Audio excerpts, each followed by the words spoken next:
নমস্কার, আপনারা দেখছেন জেজে নিউজ বাংলা। সকলকে প্রণাম ও ভালোবাসা দিয়ে শুরু করছি আজকের নিবেদন। সুপ্রিম কোর্টে আজ ওয়াকফ বিল নিয়ে যে আলোচনা হলো তা বিস্তারিত জানাবো।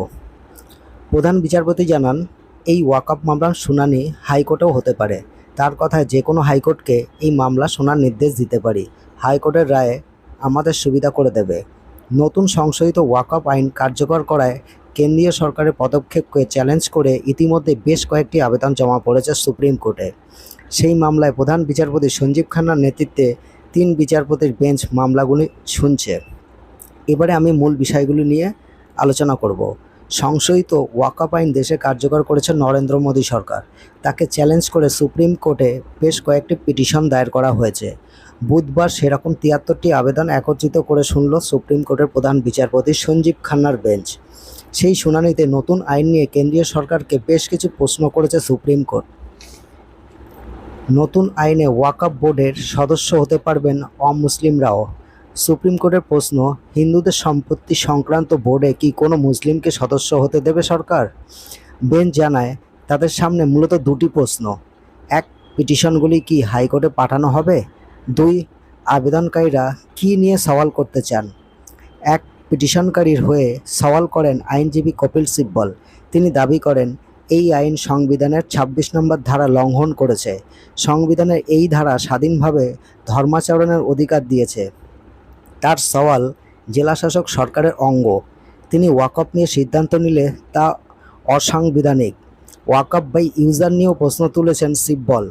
এই ধারায় দীর্ঘদিন ধরে কোনো সম্পত্তি ধর্মীয় বা সেবার স্বার্থে ব্যবহার করা হলে তা ওয়াকফ বলে ধরে নেওয়া হয়, নথিভুক্তকরণ না হলেও চলে। সিব্বলের দাবি, এই ধারা ইসলাম ধর্মের অবিচ্ছেদ্য অংশ। পাল্টা সওয়াল করেন সরকারি আইনজীবী তুষার মেহতা। তাকে প্রধান বিচারপতির প্রশ্ন, আপনি বলছেন ওয়াকফ বাই ইউজার কোর্টের রায় হলো আজও তা বাতিল? তিনি আরও জানিয়েছেন, বেশিরভাগ মসজিদ চতুর্দশ-পঞ্চদশ শতকের তৈরি, তাদের নথি দখল কি করে সম্ভব?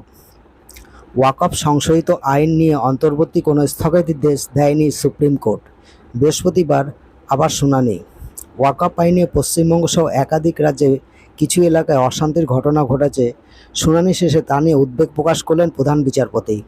প্রধান বিচারপতি বলেন, আমাদের সামনে 3টি পথ। 1, আমরা পিটিশন শুনব। 2, হাইকোর্টে পাঠিয়ে দেব। 3, হাইকোর্টে পড়ে থাকা পিটিশনও গ্রহণ করে আমরাই সিদ্ধান্ত নেব। সুপ্রিম কোর্ট 3টি অন্তর্বর্তী নির্দেশ নিয়েও আলোচনা করে। 1, কোর্ট যে সম্পত্তিকে ওয়াকফ বলে ঘোষণা করবে তার ওয়াকফ নয় বলে ধরা যাবে না। 2, যে ওয়াকফ সম্পত্তি নিয়ে বিবাদ রয়েছে তা নিয়ে জেলা শাসক প্রয়োজনীয় প্রক্রিয়া চালাতে পারবেন, কিন্তু সেই বিধান কার্যকর করা যাবে না। 3, ওয়াকফ বোর্ড এবং ওয়াকফ কাউন্সিলের সদস্যদের মুসলিম হতেই হবে। শুধু যারা পদাধিকার বলে ওয়াকফে যোগ দেবেন তারা ভিন্ন ধর্মের হতে পারেন। শেষ পর্যন্ত এই অন্তর্বর্তী নির্দেশ তারা দেয়নি।